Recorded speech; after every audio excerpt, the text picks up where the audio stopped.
የቅናት ዛር ምዕራፍ 4 ሰማይነ ያን ዕለት ማታ በቀጥታ ወደ ወይዘሮ ስራሽ ቤት ሄደ። ከህይወት ጋር የመረረ ጸብ ላይ ደርሰው ቤቱ ከመቀጣጠሉ በፊት የእሳት አደጋ መከላከያዎችን በተጠንቀቅ ማቆም እንዳለበት ያውቃል። ወይዘሮ ስራሽን የፈለጋት ለዚህ ጉዳይ ነው። በጓሮ በኩል ገብቶ ሊያስጠራት ፈልጎ ነበር።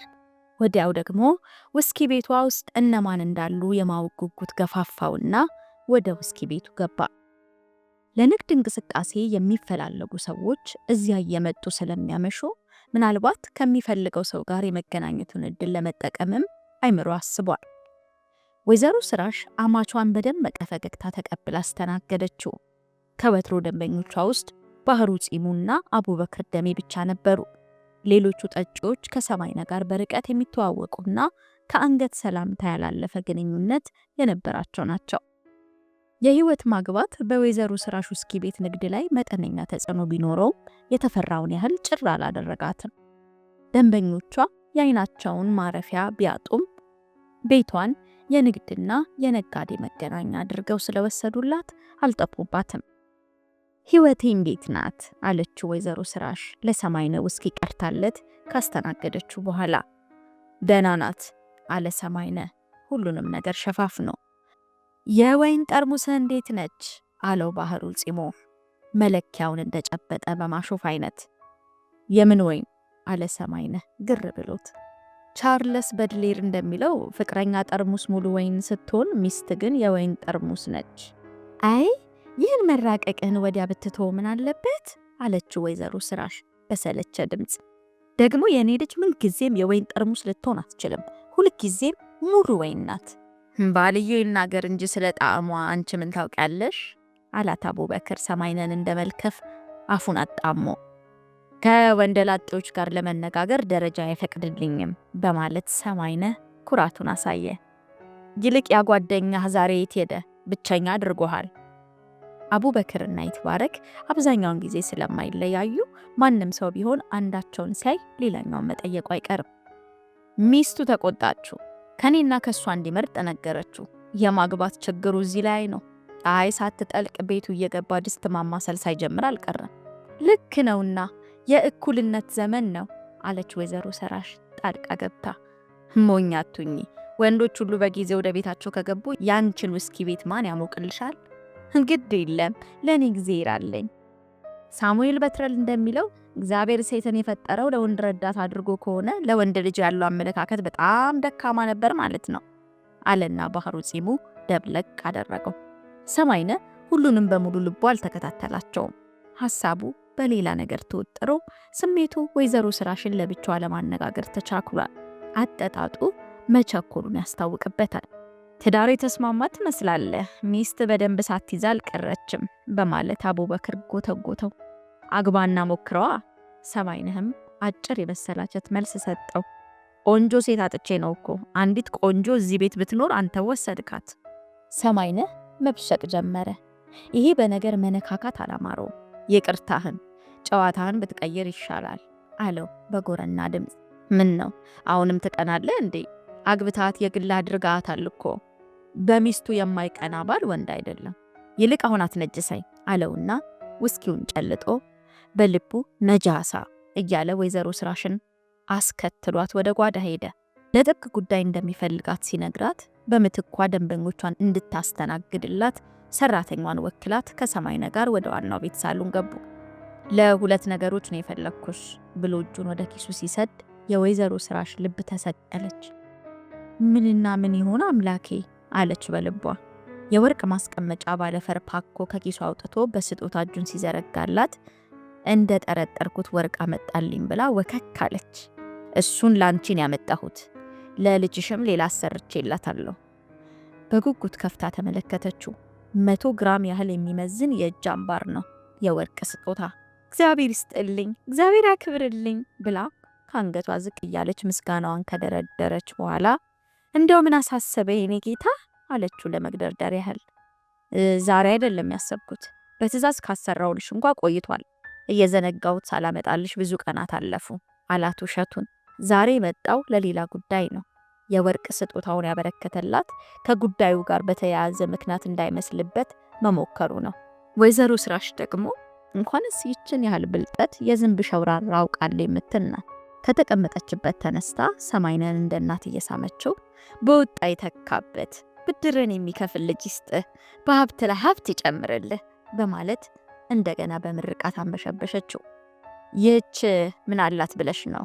ሰው ለወደደው ብዙ ያደርጋል። ከእንግዲህ እኮ ተሳስረናል አላት ኮራ ብሎ። ሁለተኛውም ስጦታ ይሆን ወይንስ ምን ይሆን አምላኬ እያለች እሷ አንዱን ጨርሳ ሁለተኛውን ጉዳይ ለማወቅ ልቧ ተሰቅሏል። አንዱን ድርጅቴን በልጅ ስም አድርጌዋለሁ ሊለኝ ይሆን? ወርቅ ቤቱን ራሱን በልጅ ስም አድርጎላት ይሆን? ወይንስ እኔን በታዛቢነት አቁሞ ሊያደርግላት ያሰበው አንድ ትልቅ ነገር ይኖር ይሆን? የወደደና ያበደ እኮ የሚያደርገውን አያውቅም። ክፉን ማሰብ አልፈለገችም። ከልጄ ጋር ጸብ ወይም ፍቺ ቢያስብ ኖሮ ወርቅ አያመጣልኝም ነበር ብላ ተጽናንታለች። ሁለተኛ የመጣሁበት ጉዳይ ህይወትን በተመለከተ ነው አላት በረጅሙ ተንፍሶ። አተነፋፈሱ አላማራትም። ግንባሩም እየተኮሳተረ መጥቷል። አደራህን ክፉ ነገር አታሰማኝ ብላ በልቧ ፈጣሪዋን ለመነችው። ከህይወት ጋር መጠነኛ ግጭት ተፈጥሯል። ዛሬ ጠዋት ከመርካቶ ስንወጣ በሆነ ነገር ተጋጭተን እጄን እንደዋዛ ስሰነዝር ጥርሷን መትቻት። ውይ አፈር በሆንኩት። ጥርሷ ተጎዳ? አንድ ጥርሷ ወልቋል፣ ሌሎቹ ደህና ናቸው። አይ ምን ነው ልጄ፣ እጅህ እንዴት እንዲጨከነባት? ከሆነም ደግሞ እንደ ልጅነቷ መጠን ወደ ጭኖቿ ማልጣትን አስገብተ ለምዘግ ነው እንጂ ፊቷ ላይ እንዴት ትሰነዝራለህ? አለችው ሳትቆጣ፣ ድምጿን ለስለስ አድርጋ። በልጇ ጥርስ መውለቅ ማዘኑ አልቀረም። ሆኖም ሰማይነህን ማስቀየሙ ደግሞ ትርፍ የለውም ብላ አሰበች። የወርቅ ስጦታውም አፍ ማስያዣ መሆኑን ወዲያው ተረዳች። ያን ያህል ይጎዳታል ብዬ አላሰብኩም። ድንገት ነው የሰነዘርኩት። ሰይጣን በመሃላችን ገብቶ መሆን አለበት። ልክ ነህ። እሱስ ሰይጣን በሰው እጅ የሚፈጽመው ተንኮል ነው። አሁን ታዲያ በምን ሁኔታ ላይ ትገኛለች? በቂ ሕክምና ተደርጎላት ወደ ቤት ተመልሳለች። ያው የተነቃነቀው ጥርሷ ወልቋል። ሰሞኑን በወርቅ ጥርስ ይተካላታል። ለመሆኑ ምን አለች? ወይ ልጄን መቼም አልቅሳ አታባራ። አዎ ትንሽ ስሜቷ ተጎርቷል። ያዘነች ትመስላለች። ለጊዜው መጥፎ ነገር እንዳታስብ ቤተሰቦቼ እንዲጠብቋት አድርጌያለሁ። አንቺም ስልክ ደውይና አጽናኛት። የምን ስልክ? ኧረ አሁኑን ይጃያታለሁ። ልጄም አይደለች እንዴ?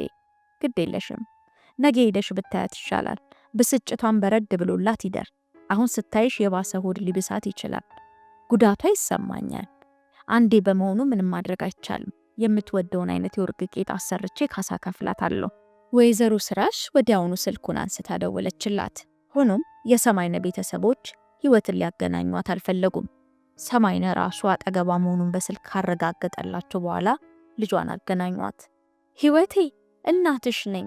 አሁን ገና ነው እኮ የሰማሁት። ለመሆኑ ተርፈሻል? አለቻት። አይዞሽ ደርሼልሻለሁ በሚል አይነት የማስተዛዘን የድምጽ ቅላጼ። ምንም አልተረፍኩም። ቶሎ ድረሽልኝና ከዚህ ጉድ ውስጥ አውጪኝ።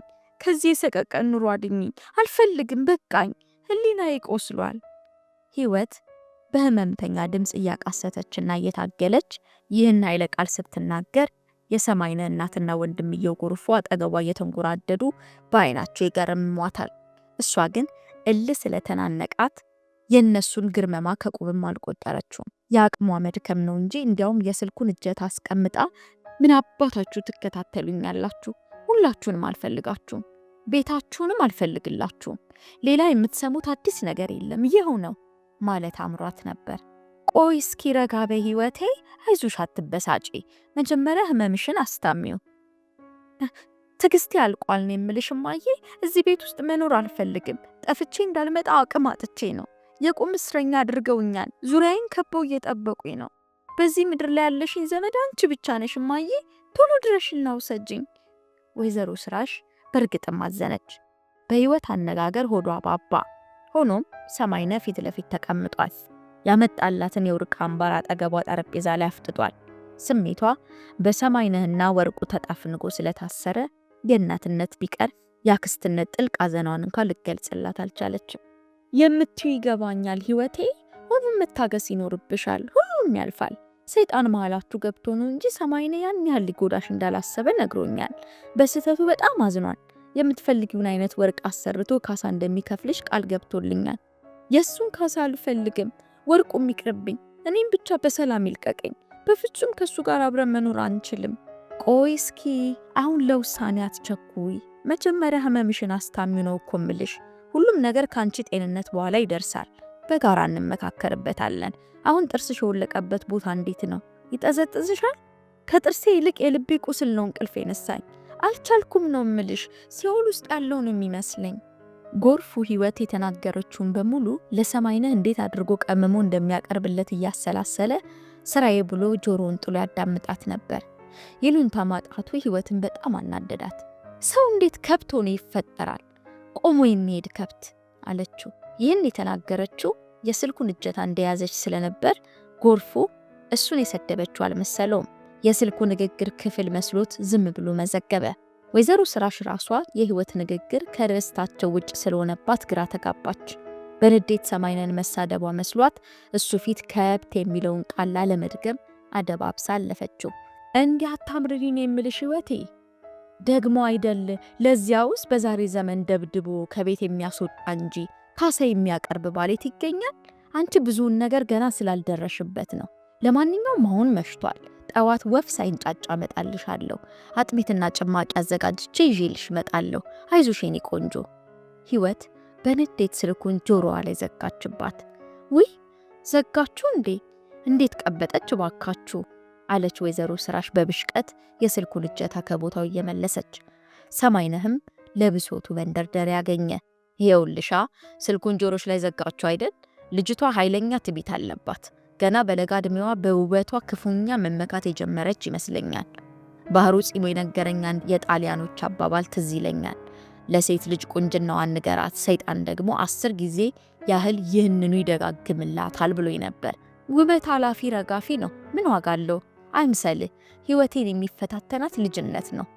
ከ20 ዓመት በኋላ ልጅነት አይገባኝም። አንዳንድ ሁኔታዎቿን ስመለከት ሆን ብላ እኔን ለማስቀናትና ለማናደድ የምታደርግ ይመስለኛል። አልኩ እኮ እንደ ልጆች እንቁልጭልጭ ጨዋታ መሆኑ ነው። ብስለት ማጣት ማለት ታዲያ ይኸው አይደል?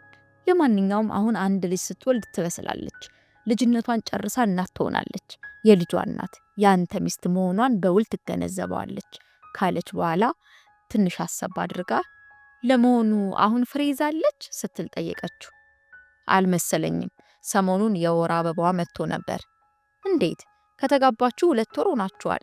ልጅ እንደመሆኗ መጠን ቶሎ ፍሬ መያዝ ነበረባት። አውቃ ሊሆን ይችላል። ላለመውለድ በድብቅ መድኃኒት እየተጠቀመች ይሆናል በማለት ሰማይነህ አጋጣሚውን ተጠቅሞ ጥርጣሬውን ነገራት። ምን አባቷ ቆርጧት ደግሞ አንተን ከመሰለ ጸባይ ሸጋ ባለ ጸጋ ፍሬ ማግኘት ትጠላለች እንዴ? አይመስለኝም። ለማንኛውም እኔ ራሴ ጠይቃታለሁ ስትለው አስፈጽምልሃለሁ የማለት ያህል ኩራት ተሰምቷት እሱንም አኩራቸው። በህይወት ላይ ቁስሉ አልጠነከረባትም። ከ10 ቀናት ባልበለጠ ጊዜ ውስጥ ከህመሟ ድና ከአልጋዋ ተነስታ የወርቅ ጥርስ ተተክሎላታል። በእርግጥ ይህ የሆነው መደምደሚያ በሙሉ ስሜትና ርህራሄ ከጎኗ ቆሞ እያጽናናት ሕክምናዋን በአግባቡ መከታተል በመቻሏ ነው።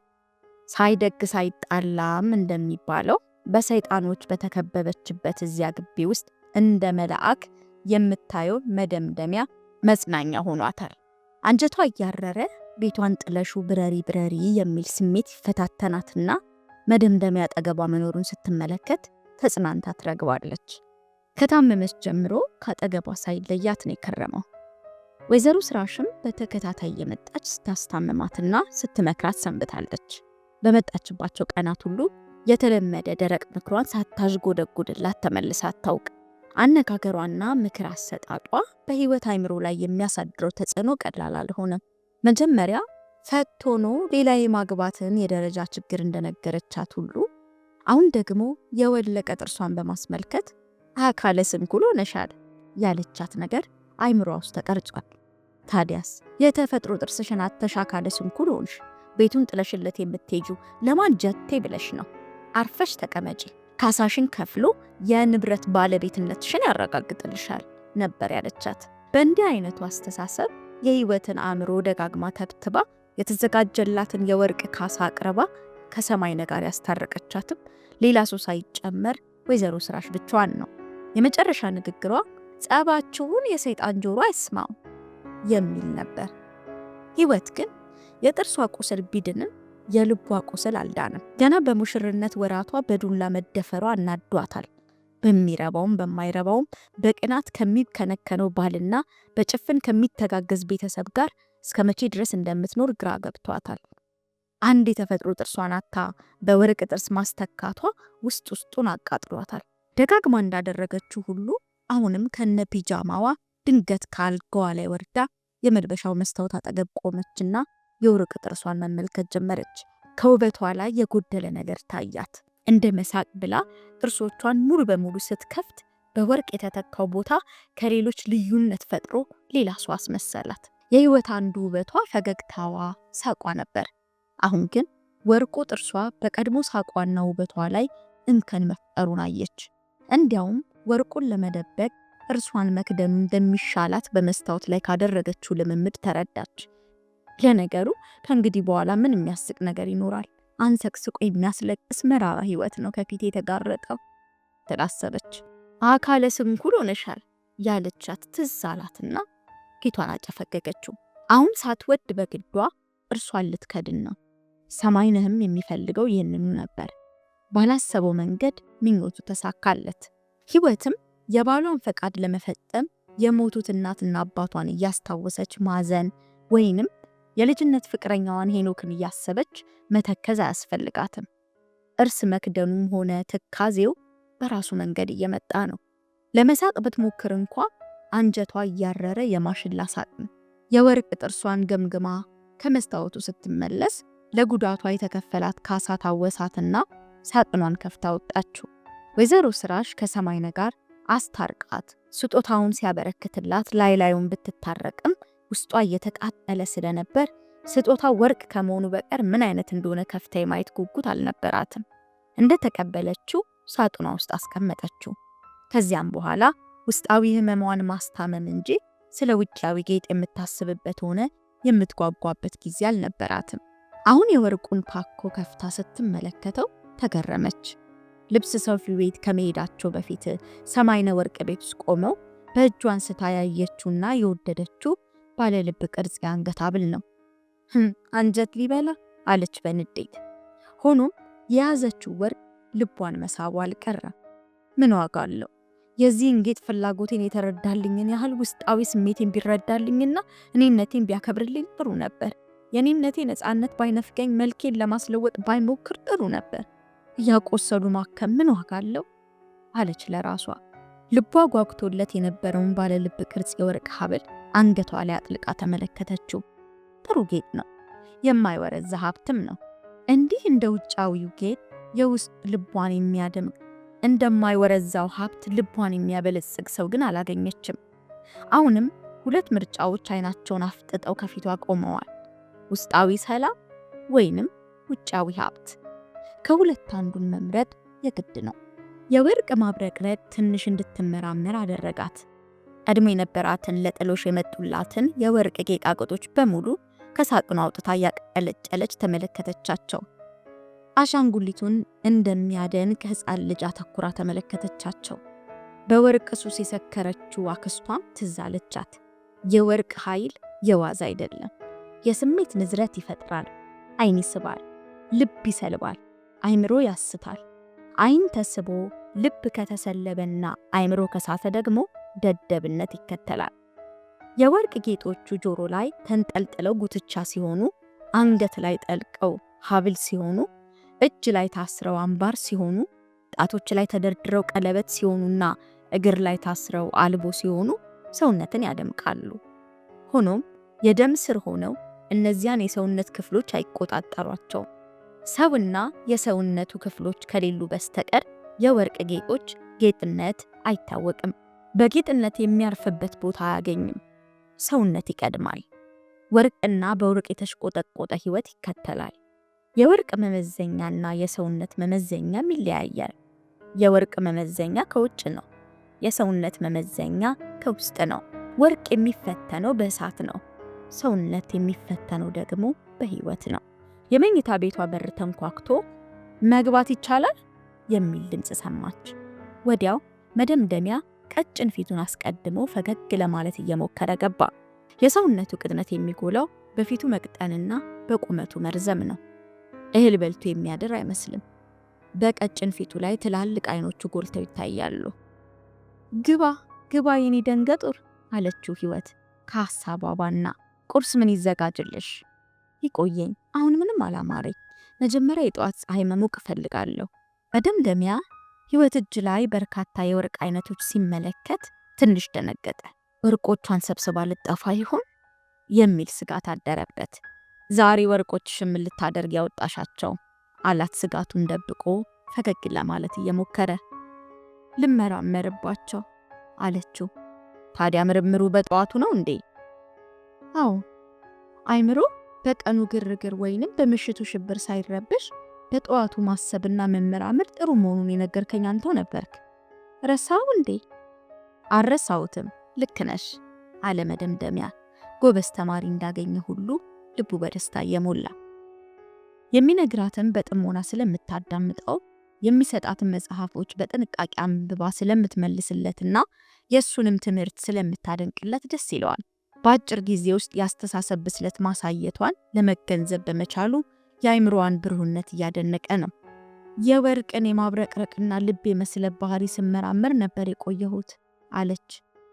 ወርቅ ማለት በቁንጅና ላይ ብሩህ አይምሮ ሲጨመርበት ነው ብሎ በተዘዋዋሪ ራሷን ገለጸላት። እንዴት?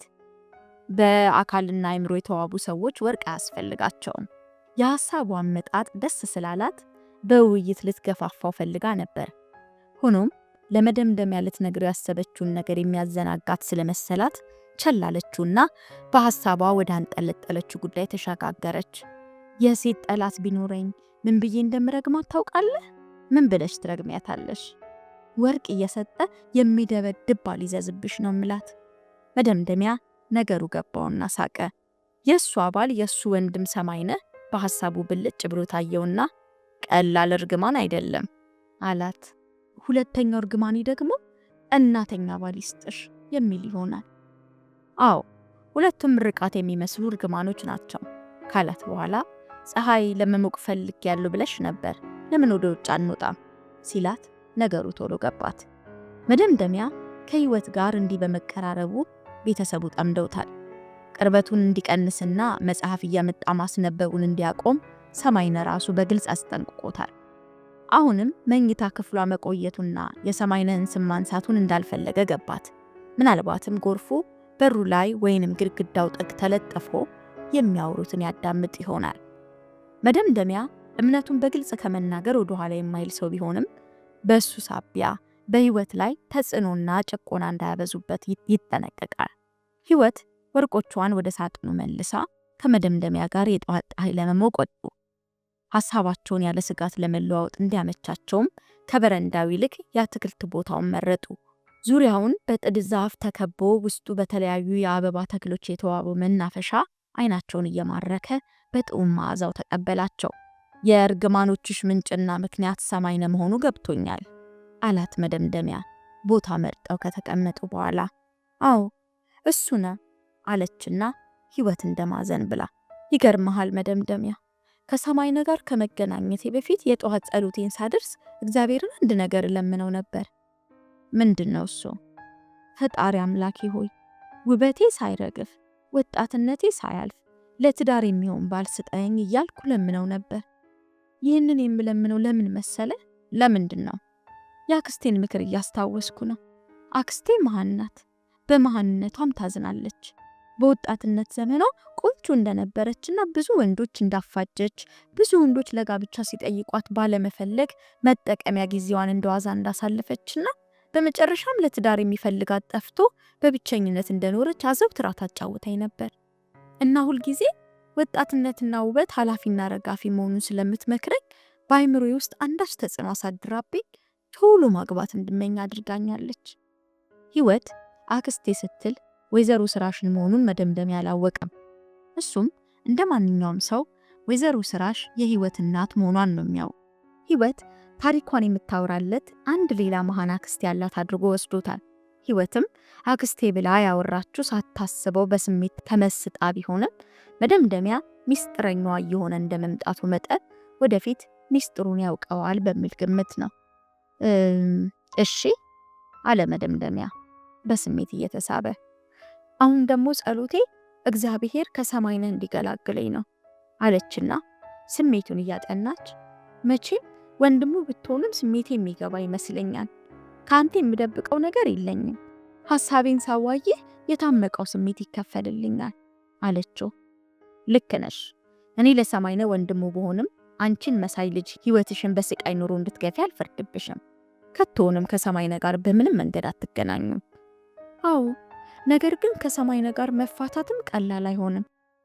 እንዴት? አንደኛ ነገር ፈት የሚለው ቅጽል በሚቀጥለው የባል ምርጫይ ላይ ተጽዕኖ ያሳድርብኛል። ሁለተኛ ነገር ደግሞ ሰማይነ ጥርሴን አውላልቆ አካለ ስንኩል አድርጎኛል። እነዚህ ሁለት ነገሮች ወጥመድ ሆነውብኛል በማለት ያክስቷን ያስተሳሰብ ተጽዕኖ በቀጥታ አስተጋባች። ሁለቱም ነገሮች አንቺነትሽን የሚለውጡ አይመስለኝም። ቢሆንም እንኳ ወጥመድ ሆነው ቀሪውን ህይወትሽን በእስረኝነት እንድታሳልፊው ማድረግ ያለባቸውም አይመስለኝም። እስረኝነቴን የምታውቅልኝ አንተ ብቻ ነህ። እንዲህ ባማረ ግቢና በተዋበ ቪላ ውስጥ የታሰርኩ ይመስለኛል። ጎርፉ የታሰርኩበትን ሰንሰለት ለማጠበቅ የሚጠርኩ ይሆኖብኛል። የእናታችሁ ጥቃቅን ድርጊቶችና የአሽሙር ንግግራቸው ያስጠላኛል። ሁለቱም አይናቸውን ጨፍነው ሰማይነን ሲደግፉ ይገርመኛል። እኔም ከሰው የተፈጠርኩ መሆኔን እንኳ ይረሱኛል። መደምደሚያ ከጎርፉ ጋር እንደማይግባባ ታውቃለች። በየአጋጣሚው ሲጋጩም ተመልክታለች። እናቱ ሲዘልፉበት ግን ቅር ይለው ይሆናል ብላ ስሜቱን ለማጥናት ሞከረች። ሆኖም ስሜቱን ከመልሱ አገኘችው። በሁለቱም አትፍረጅባቸው። የነሱ ክፋትና ፊት መንሳት የሰማይነ የስሜት ነጸብራቅ ነው። ሁለቱም የሱን ፊት እያዩ እሱን ሆነው የሚያድሩ ናቸው። ጎርፉ የሆዱ ባሪያ ስለሆነ ህሊና የለውም። እናታችን ደግሞ ሰማይነን በመጀመሪያ ልጅነቱ መውደድ ብቻ ሳይሆን በሀብታ መንጪነቱና ትልቅነቱ ወደ ማምለክ ደረጃ ደርሳለች። ሰማይነ ከአንቺ ጋር ጤናማ ፍቅር ቢኖረው የእነሱን ማመለካከት ይለወጣል የሚል እምነት አለኝ። ጎርፉን ሆዱን እየሞላሽና ማወራረጃውን እየጋትሽ አንቺም ልትገዡ ትችያለሽ። የችግሩ ቁልፍ ያለው ሰማይነ ጋ ነው። እሱ ግን ምን ሆኖ ነው አለች ህይወት የሰማይነ ሁኔታ ግራ እንዳጋባት በማመልከት። ድርጊቱ ሁሉ የጤንነት አይመስለኝም። አዎ አስቸጋሪ ነው። ምናልባት ሀብት የሚፈጥረው በሽታ ይሆናል። ገንዘብ ከእውቀት ጋር ሲሆንና እውቀቱ ገንዘቡን ሲያዘው ጥሩ ነው። ገንቢና ቀና መንገድ የሚከተልም ይሆናል።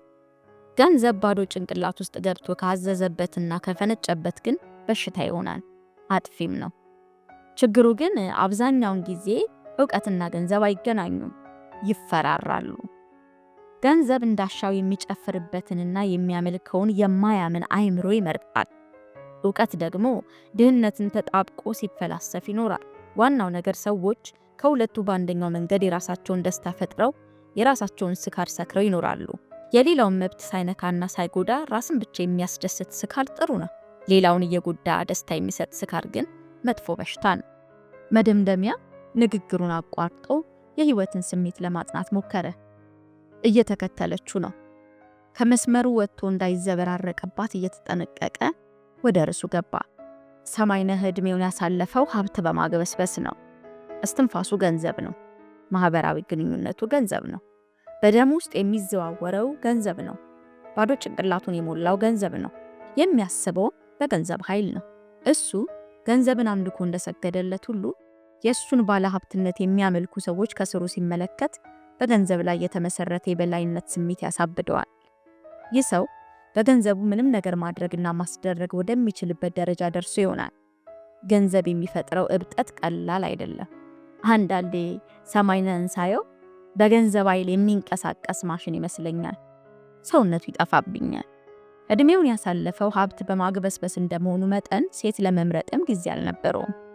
ምን አይነት ሴት እንደሚፈልግም አያውቅም። ሀብት ቆንጆ ሴትን ጭምር ይገዛል የሚል እምነት ይኖረዋል። እዚህ ላይ ነው እንግዲህ ችግሩ። ከሴቷ የሚፈልገውን ወሲብ ከሆነ ሊገዛ ይችላል። ፍቅርን ግን ሊገዛው አይችልም። ሴቷ ዕቃ አይደለችም፣ ሰው ናት። ስሜቷን በተለያዩ መንገዶች ትገልጻለች። ገላዋን ሰጥታው ስሜቷን ልትከለክለው ትችላለች።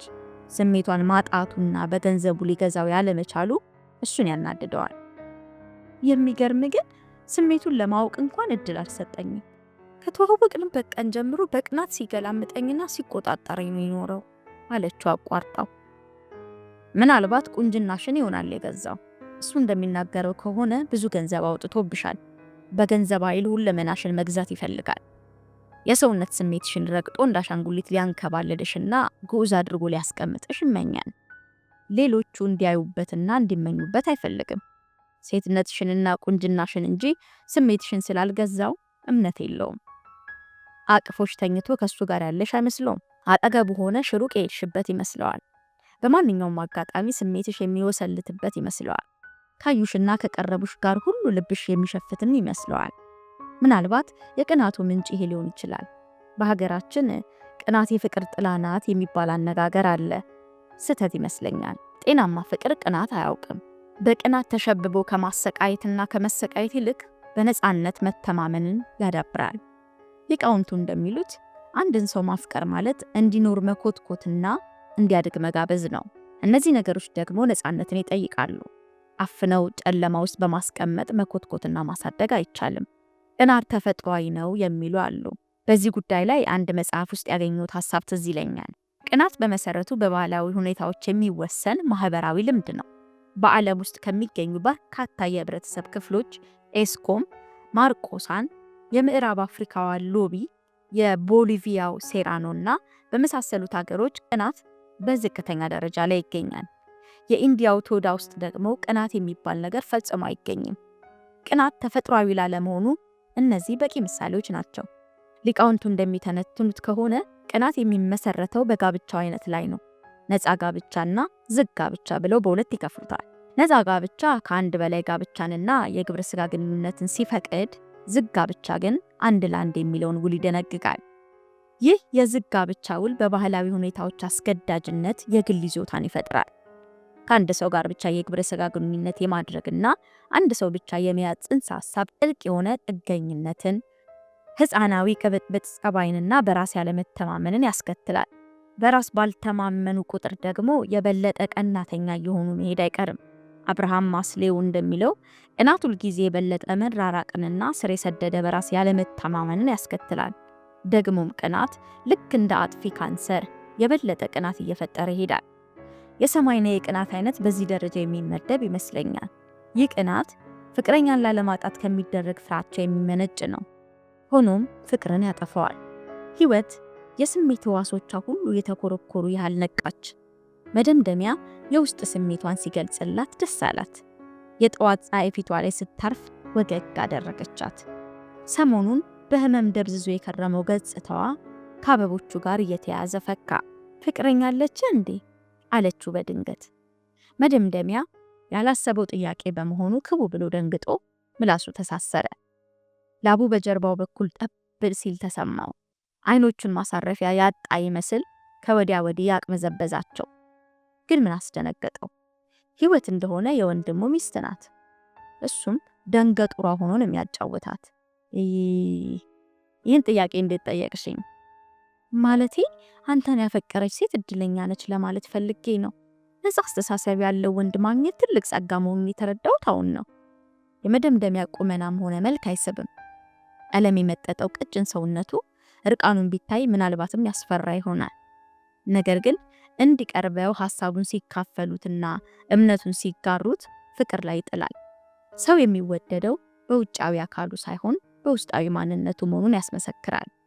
ህይወት መደምደሚያን ቀርባ ካወቀችው ጊዜ ጀምሮ ይህንን ታዝባ ለታላላቅ ወንድሞች ያንተን አስተሳሰብ ግማሽ ቢሰጣቸው ምን ነበረበት ብላለች። አትጨነቅ፣ ጥያቄን መመለስ ካልፈለክ ቶ አለችው። የመደምደሚያን መደናገጥ ስለታዘበች ስለ ፍቅረኛው መናገር አይፈልግ ይሆናል በማለት አይ ሌላ ሳይሆን በ28 ዓመቴ ፍቅረኛ የለኝም ማለቱ ከብዶኝ ነው። ግን ለምን? እኔ እንጃ።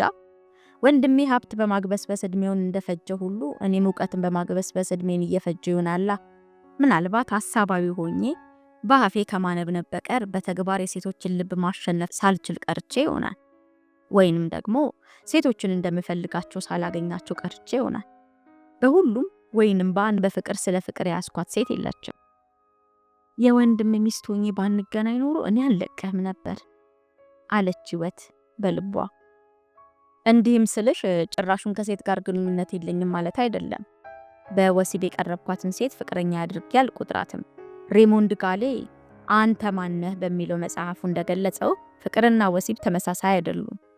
ወሲብ ከሰውነት ጋር የተቆራኘ ተፈጥሯዊ ፍላጎት ሲሆን፣ ፍቅር ግን በሁለት የተለያዩ ሰዎች መካከል ያለ ስሜታዊ ግንኙነት ነው። የወሲብ ዓላማ በሰውነት እንቅስቃሴ የደም ስሮችን እብጠት ማኮማተር ሲሆን፣ የፍቅር ዓላማ ግን የመንፈስን ውጥረት ማርገብ ነው። ወሲብ እርካታን ይፈልጋል፣ ፍቅር ደግሞ ደስታን ይፈልጋል።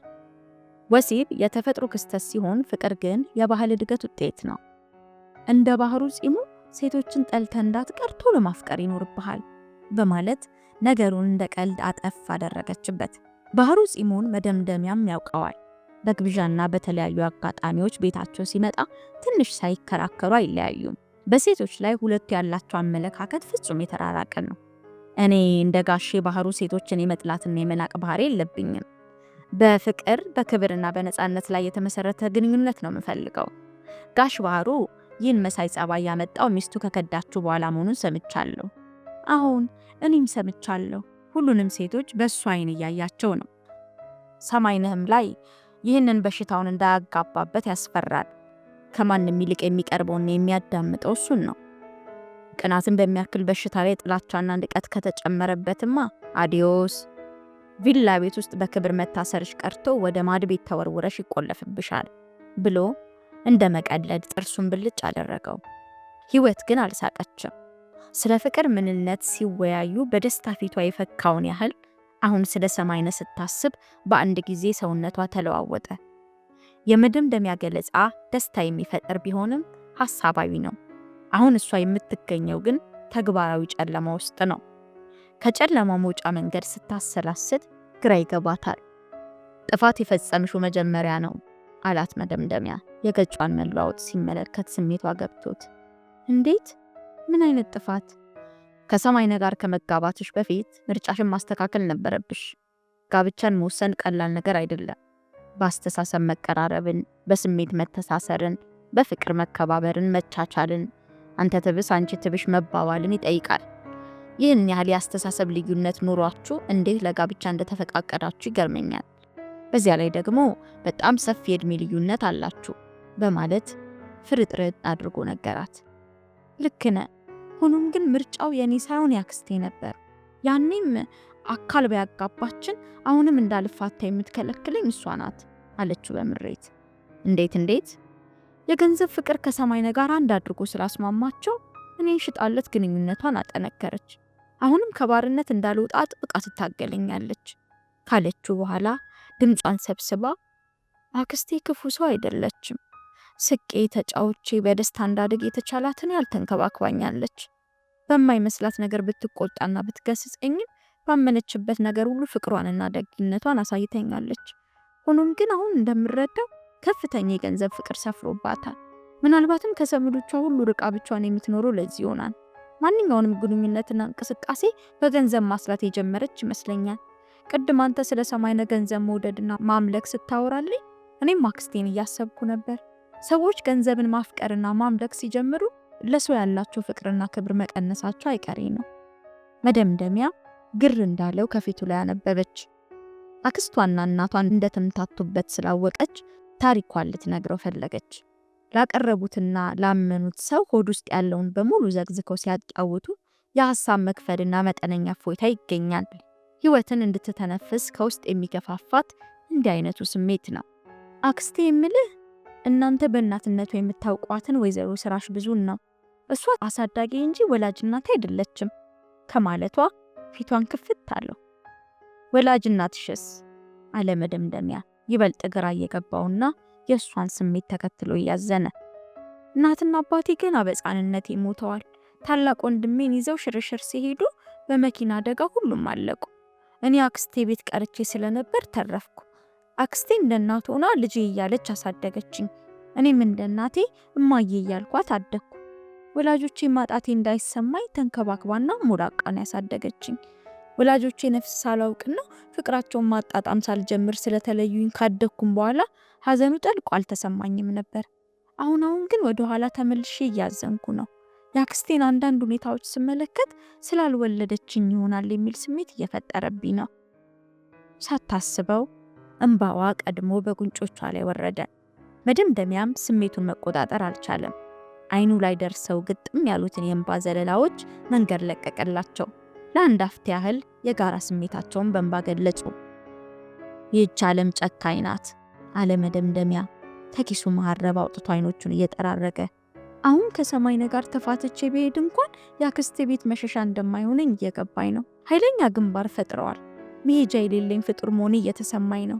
አክስቴ የኖረችው ከዘመዶቻችን ርቃ ስለሆነ አሁን መሸሻ ሊሆነኝ የሚችል ቀድሜ የቀረብኩት ዘመድም የለኝም። አንቺን መሳይ ቆንጆ ወጣት እንኳ መሸሻ አያጣ በማለት ሊያጽናናት ሞከረ። የት ነው መሸሻዬ? ቡና ቤት ውስጥ ሽርሙጥና አሁን ያለው ክፍት ቦታ እሱ ብቻ ይመስለኛል አለችው። ጠይም ፊቷ ላይ ሐዘንና ምሬት እየተነበበ። ኧረ ምን በወጣሽ፣ ለድልሽም አይስጠው። ዓለም ሰፊ ናት። አንቺም ገና ወጣት ነሽ። ከፊትሽ ብዙ እድል ይጠብቅሻል። ለማንኛውም በተስፋ መጓዝ ይኖርብሻል። ጨለማ የምትመለከችበት እድሜ ላይ አይደለም ያለሽው። አዎ ወጣትነቴንና ውበቴን ልበ ሙሉ አድርገውኝ ቆይተዋል። እንዲህ የማዝንም የምጨነቅም ሰው አልነበርኩም። እድሌ ሰማይነ ላይ ከጣለችኝ ጀምሮ ግን መፍራት ጀምሬያለሁ። ጨለማ እንጂ ብርሃን አልታይሽ ብሎኛል። አንዳንዴ በትንሽ እንቅፋት ዓለም የጨለመ መስሎ የሚታየን ጊዜ አለ። እንደ አይነቱ ስሜት ጊዜያዊና ሰይጣናዊ ስለሆነ ተስፋ ሊያስቆርጠን አይገባም።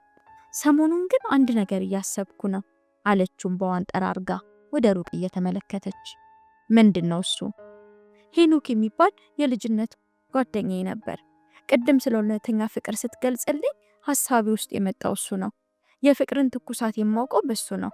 አሁን ያለው ውጭ ሀገር ስለሆነ በአድራሻው ልጽፍለት አስቤያለሁ። ምናልባት እሱ መሸሻ የሆነኝ ይሆናል። ማን ያውቃል? የሰማይነ እናትና ጎርፉ ወደ እነሱ ሲመጡ ስለተመለከተች ንግግሯን አቋረጠች። ጎርፉ ሁለቱ የተነጋገሩትን ባይሰማም በርቀት ተደብቆ እንቅስቃሴያቸውንና ሁኔታቸውን ሲከታተል ነበር። ሁለቱም ሲላቀሱ ተመልክቷል። እንባቸውን እየጠራረቡ ሲተዛዘኑና ሲወያዩም ተመልክቷል።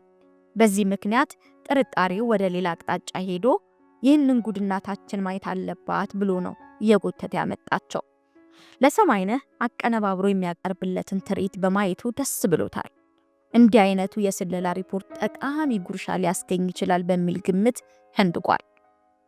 አጠገባቸው ሲደርሱ መደምደሚያ እንባውን የጠረገበትን መሀረብ እንኳ ወደ ኪሱ ሳይመልስ በእጁ እንዳንጠለጠለው አገኙት።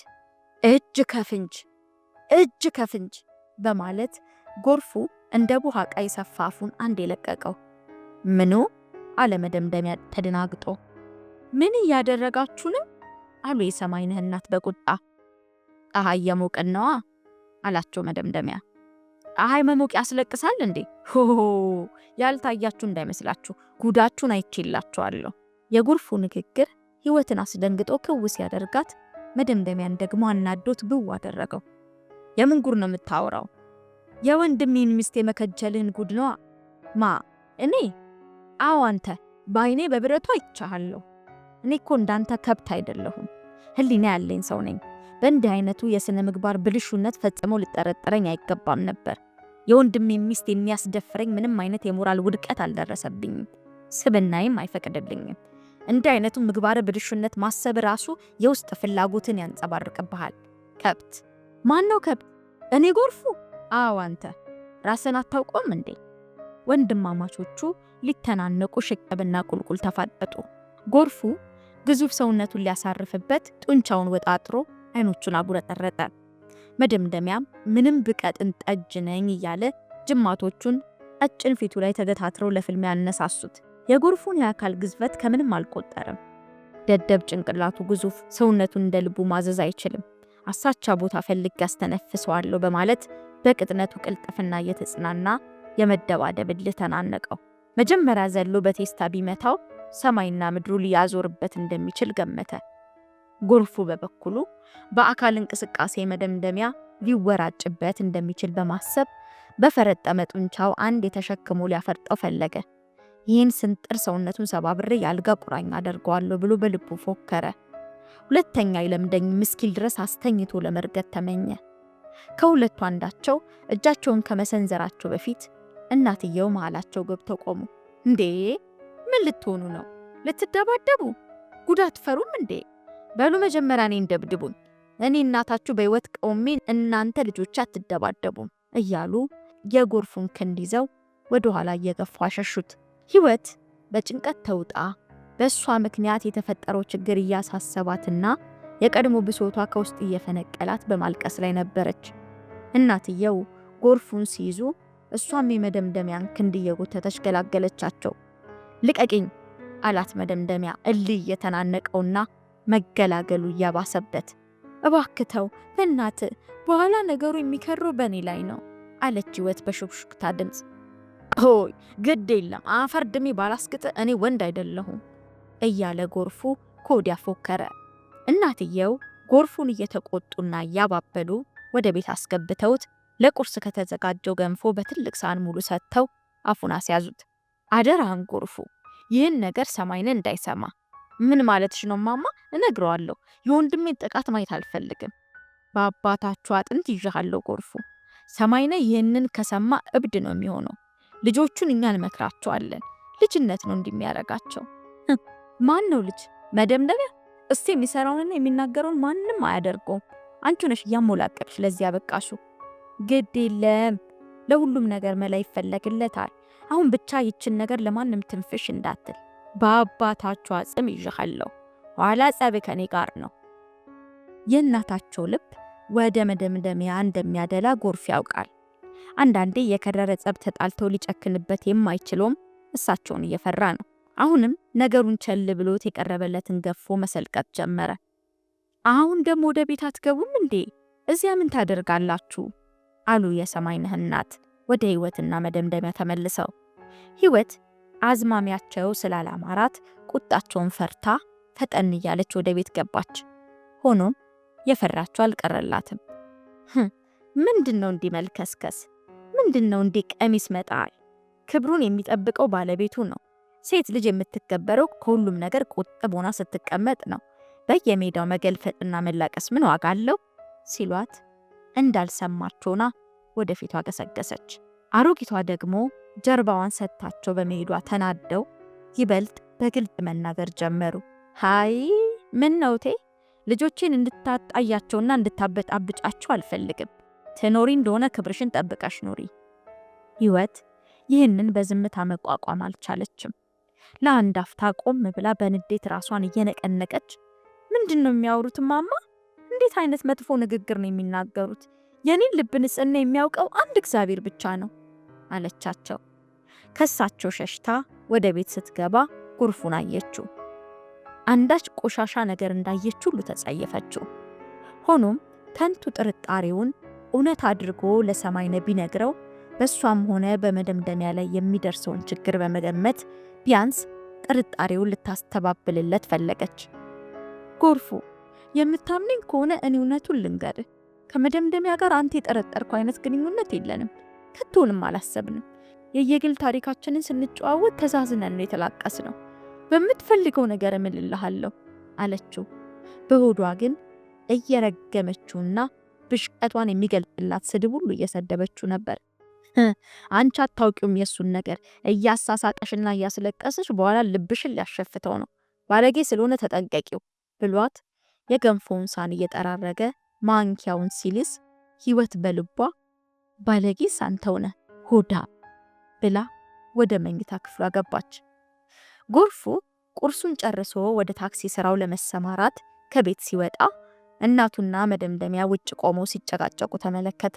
መደምደሚያ ገና ንዴቱ ስላልበረደለት እርሱን እያንቀጫቀጨ በርቀት አፈጠጠበት። ጎርፉ ግን ሆዱ ሲሞላ ጸቡን ጭራሽ የረሳው ይመስላል። የክፋቱን ያህል ቂም ይዞ መቆየት አይችልም። ዘወር ሲል ይረሳዋል። አሁንም ነገር ዓለሙን ወዲያው እንደረሳ ሁሉ በሉ ደህና ዋሉ ብሏቸው ታክሲውን አስነስቶ ሄደ። መደምደሚያም ከእናቱ ጋር ክርክሩን ቀጠለ። እማማ እኔን እንድታምኚኝ ይፈልጋለሁ። የዚህን የከብት ልጅሽን ምክር ሰምተሽ የኔና የህይወትን ግንኙነት በሌላ መንገድ መጠርጠር የለብሽም። በጣም ተሳስተሻል። እሷንም መጥፎ ቃል ስትናገሪያት በመስማቴ በጣም አዝኜብሻለሁ። አንተ ከሷ ጋር መጣበቁ ቢቀርብህስ? ምን ነው? ለምን ሰው የሚመክርን አትሰማም ልጄ? እሷስ ማን አላት? ብቻዋን እኮ ናት። አንዳችሁ ከሌላችሁ ተሽላችሁ አይዞሽ እንኳን አትሏትም። መሃላችሁ ገብታ መከሯን አየች። ገና በወጣትነቷ ለዚህ እድል ከመዳረጓ ልክ እንደቲ ታሳዝነኛለች። ይህን መሳይ ውበትና የወጣትነት ብሩህ አእምሮ ይዛ በሰማይነ የቅናት ሰንሰለት መጠፈሩ ያሳዝነኛል። እንዴ ምን ጎደለባትና ነው የምታሳዝንህ? ሰማይነ እንደሆነ እንኳን ለሷ ለሌሎች የሚተርፍ ሀብት አለው። አንቀባሮን የያዛት በወርቅ ላይ ወርቅ በጨርቅ ላይ ጨርቅ እያንበሸበሻት ነው። ቤቷም እንደሆነ ሙሉ ነው። በሳምንት 2 ጊዜ በግ ይታረዳል። የቁርጥ ስጋ ጮማው ጠብ እያለ በየቀኑ ይገባል። ምን አጣችና ነው የሚታዘንላት? ተይ እንጂ ማማ፣ እንደሱ አትበይ። ለሆድ ብቻ የሚኖር ከብት ነው። ለጌጥና ለጨርቅ ብቻ የሚኖርም ዕቃ ነው። የሰው ልጅ ከሁሉም በላይ የአእምሮ ሰላም፣ ፍቅርና ከብሬታ ያስፈልገዋል። ህይወት እነዚህን ነገሮች እዚህ ቤት ውስጥ አላገኘችም። እንደኔ ቀሪውን እድሜዋን ከምትቃጠሉባት ከሰማይነ ጋር አሁኑኑ ቢፋቱ ይሻላቸዋል። ፈጽሞ አብረው የሚሄዱ ሰዎች አይደሉም ብሎ እቅጩን ነገራቸው። የሰማይነ እናት ራሳቸውን ይዘው ጮሁ። ሰውነታቸው ባንዴ ተለዋወጠ። በል በቃ እኔ እንደሰማው ማንም እንዳይሰማ። የመፋታት ነገር ፈጽሞ የማይነሳ ነው። ለምን? እስካልተስማሙ ድረስ በግድ አብረው መኖር የለባቸውም። ዓለም ሰፊ ናት። ለሷ ብቻ ሳይሆን ፍቹ የሚጠቅመው ለሱም ነው። ኧረ እባክህ በቃ መጀብደሚያ፣ የማታውቀውን ነገር አትዘባርቅ እኮ ነው የምልህ። ምንድን ነው ችግሩ? እናትየው ትንሽ አሰብ ሲያደርጉ ቆይና አንድ ሚስጥር አለ አሉት። ካሁን በኋላ በሁለቱ መሃል እንዳትገባ፣ ሚስጥሩን ነግርሃለሁ። መደምደሚያ ልቡ ተሰቀለ። በጆሮ ብቻ ሳይሆን በአይኖቹም ጭምር የሚያዳምጥ ይመስል አፈጠጠ። ይች ልጅ ለሰማይነህ ገዱ ናት። ከሷ ጋር ከተፋቱ ንግዱ እንደማይቀናውና ሀብቱም እንደሚረግፍ አዋቂ ነግሮታል። ቀድሞውንም ልጅቷ ፈላጊዋ ብዙ ነበር። በገንዘብ ኃይል አሸንፎ እንዲይዛት አዋቂ መክሮት ነው ያገባት። ስለዚህ መፋታት የሚባለው ነገር ፈጽሞ የማይታለም ነው። ሰማይነህ ፊት ዘላብዳለሁ ብለህ ታላቅ ችግር እንዳትፈጥር ነግሬሃለሁ አላ።